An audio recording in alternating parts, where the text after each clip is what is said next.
Hi, and it's Dale Elena here, and welcome. It's Saturday, the 12th of October. It's like 10 o'clock in the evening, which is unusual for me because I'm pretty early to bed these days, working and getting out quite early for work. I've just been out filming some Extinction Rebellion with a director friend of mine, which is a organised protest movement that's trying to deal with climate change. I'm sure you're aware of it. There's been a solid week and a half, if not 2 weeks now, of protests in London, holding up streets and basically shutting down parts of the city. Excuse me, I'm still a bit sick, and and and that's better. And we've went out tonight to film the Red group that do a sort of performance art piece of protests, like silent protests. It's kind of a clown slash mime slash Handmaid's Tale sort of characterization, and I think it's quite effective because I think people are quite confused by it, but it's quite moving at the same time. And so I went out to do my part and help to film some of that, which was really good, with my friend Alice, who's a really supportive director I work with, who's great at not misgendering me. Sorry. In the evenings, this cough really comes back. It's not bad during the day, but it really hits me about now. So maybe I should have done this in the morning. I've got red eyes now too.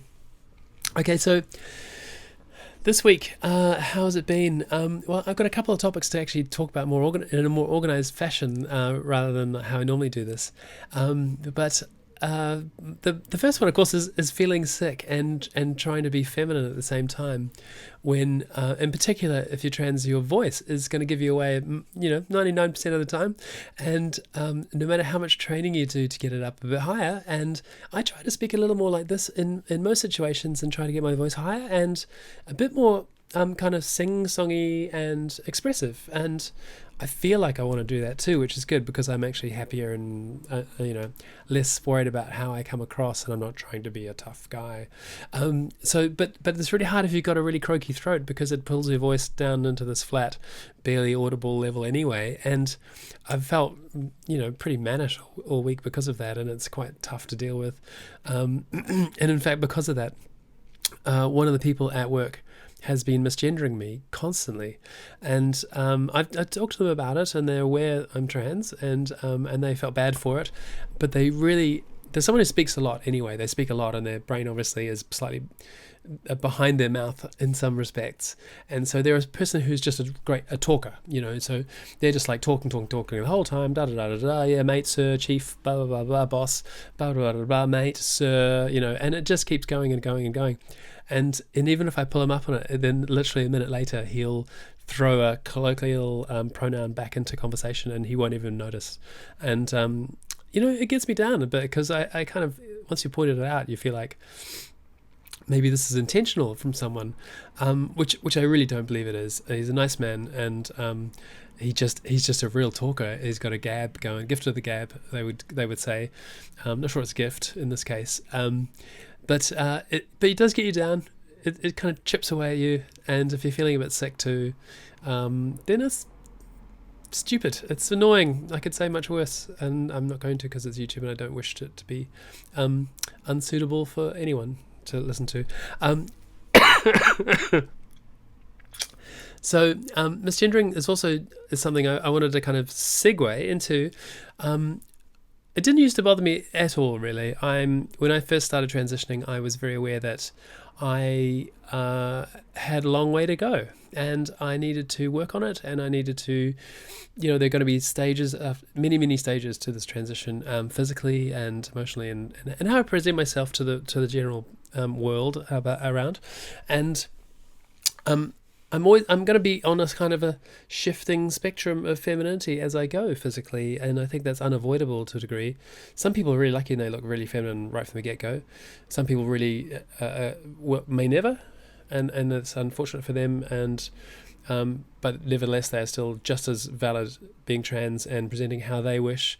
And in fact, the standard of having to be really feminine, it'd be great if people were just considered to be trans and that was just fine. And, whether they passed, whether they didn't pass or whatever, it should just be like, you're trying to do this is how you feel better this way. Great, good for you, awesome. But, the truth is a lot of people want to pass. We want to feel like the girl we should have been, maybe, or could have been, had we done it earlier, or grown up differently, or not being trans, but being cis female in the first place, in my case. But, I can't... we can't go back and get born again and without being someone else entirely, probably. So we make the best of this as we can. But so with that in mind, long story short, it didn't used to bother me if people misgendered me, because I was kind of like, well, there'll be a point where they don't, and that point will be a good indicator for me of how I'm going. And I think especially people who don't know me, it seems to be a bit easier. But I was always kind of going to be very cool about it. Like, it's fine. I'm learning as well. I misgendered myself in conversation a week ago when I was referring to myself kind of in a third person, which was a weird way to have referred to myself anyway. So in my head, it went into he, and I went, and it really bothered me, because I was like, God, my own brain is having trouble. So it's not as easy as everyone might think. It does take some time and practice, and reframing yourself mentally, or reframing someone else in your own head, so that when you see them, you talk to them and you go female, she, her, and maybe you don't immediately do that when you see them because they're trans and because they're on a slightly, a grayer area in that kind of transitional period. And so maybe it's hard, but you have to work on it. And I think it's worth working on it, because it makes that person feel so much better. As I can tell you, the opposite applies.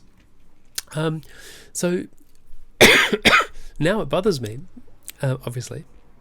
I think because I'm a bit further along and I feel like I'm getting closer and closer to being that person that I should be. I still struggle with a kind of imposter syndrome, which I think most trans people do, where you think, God, maybe I've just made this up. Oh God, what am I doing?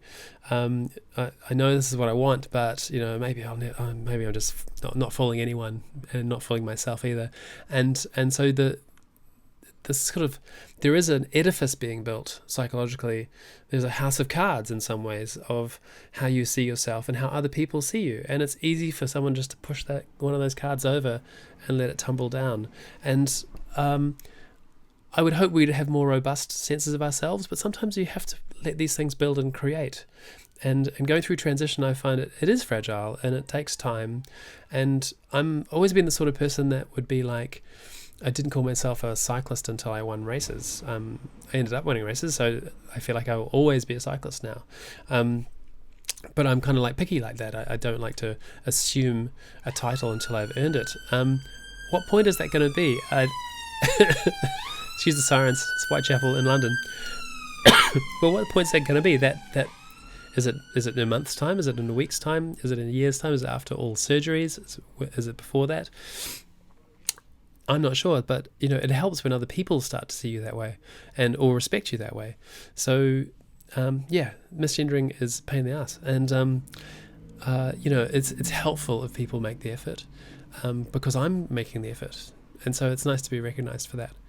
Okay, that's enough about that. Another thing I was going to say briefly, because I'm letting this ramble now, because I'm like talking. Obviously, it's gone out of control. When I was thinking this week, I was talking to someone about how some of the best bits of being trans and transitioning are the first bits. The very first time you do something really scary and you get through it and it's okay. And it's, as I like to say, the sky didn't fall down, and it didn't fall down again the next day. One of them coming out is a huge one, obviously, and it was just recently coming out day. And that was a massive turning point for me, coming out, and it's still probably the pivotal moment in this whole thing. But a huge one for me was New Year's Eve this year. I felt like I really wanted to start the year as I meant to go on, and I knew that HRT was coming, and I was putting pieces in place to be able to transition. So New Year's Eve is the first time I walked out the door in completely female clothes and heels and some makeup, There was no one in the house because everyone goes away for New Year's, but I'm a bit sad. So I went for a walk out the door, and I walked around the corner, down the street, around the back of the street, back up to my street again, and then inside the house. So just around the block once. And I was terrified. I think I might have gone out again briefly and walked the other way around our garden square, which is even shorter.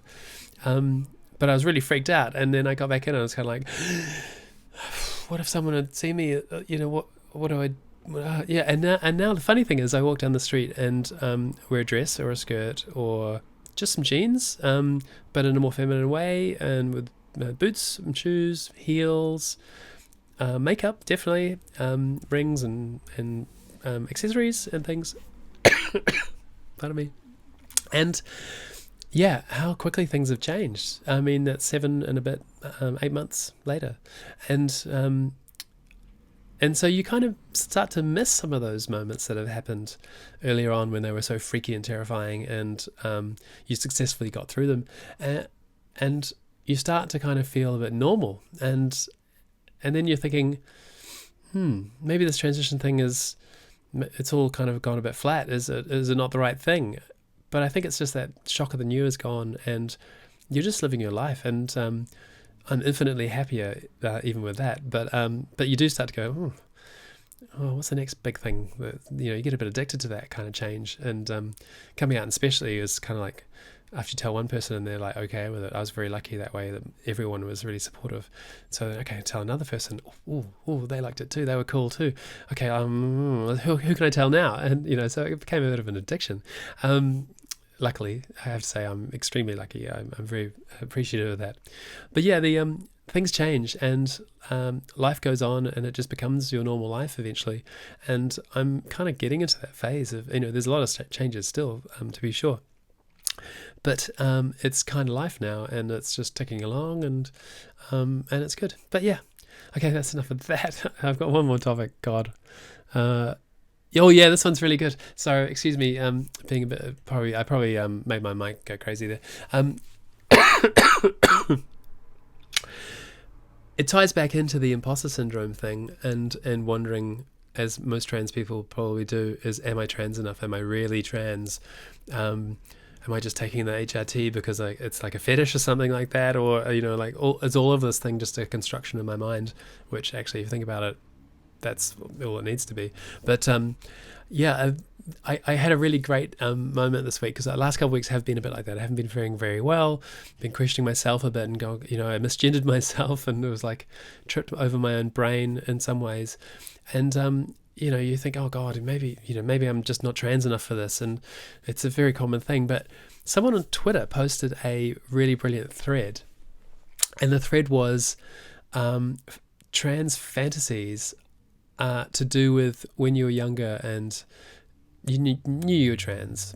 But maybe you wouldn't want to admit it beyond your own inner thoughts, and maybe not even to yourself. But you have fantasies of things happening to you to make you transition without having to do it yourself.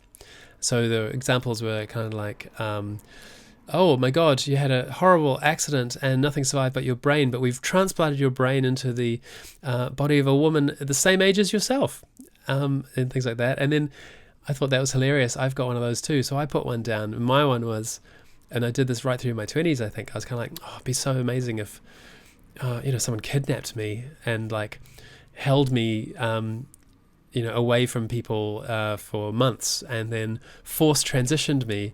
Then I'd be a girl, and I wouldn't have to make the scary decision to do it myself. It would just happen to me. It wouldn't be my fault. I'd be a girl. That'd be cool, but it wouldn't have been my fault. It would have been kidnapped.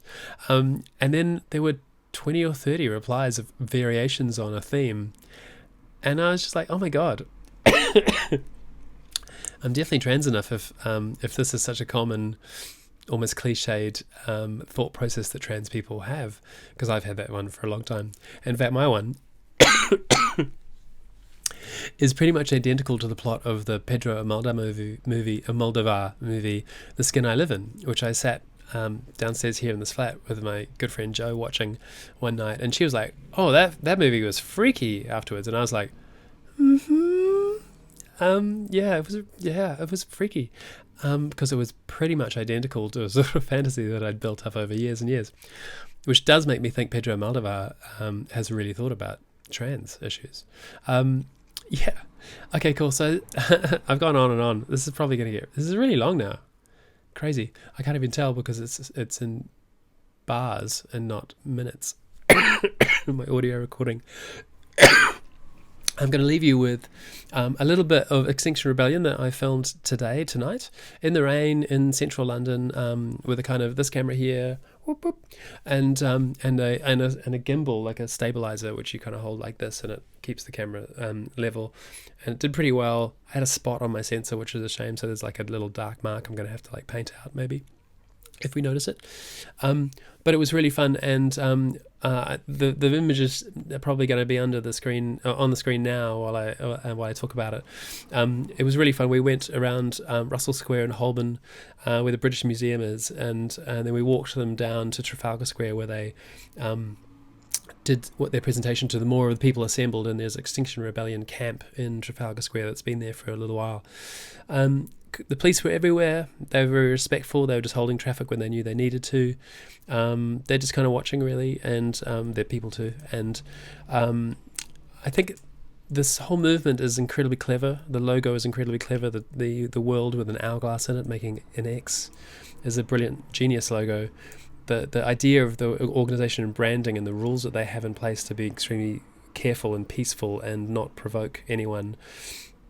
And the people we shot this evening were the epitome of that, because it's like almost mime. It's really almost a performance piece, and kind of like weeping for the earth, and it's quite moving if you walk with them. I was operating the camera and really enjoyed it, seeing it.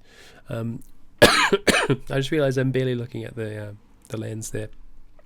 I'm not quite used to it, and it's distracting because I've got my own face here, so it's easy to look at yourself. But yeah, I had a really good time shooting that, and I hope you enjoyed those little few images. We're going to try and make some branding material for Extinction Rebellion, to maybe generate some memes and just get more of the information out there. And that was really cool. It's a little thing I can do. It's kind of my job to do cinematography and not necessarily things like that, but it's good fun to get out there and run around the streets in the rain and shoot stuff too. So yeah, it's a huge update. I thought it was going to be a small one. So hopefully it's not too long. Let me know if it is too long, and I'll break these things up into different topics. But this was kind of just the stuff I thought about this week. What am I going to think about next week? So probably food.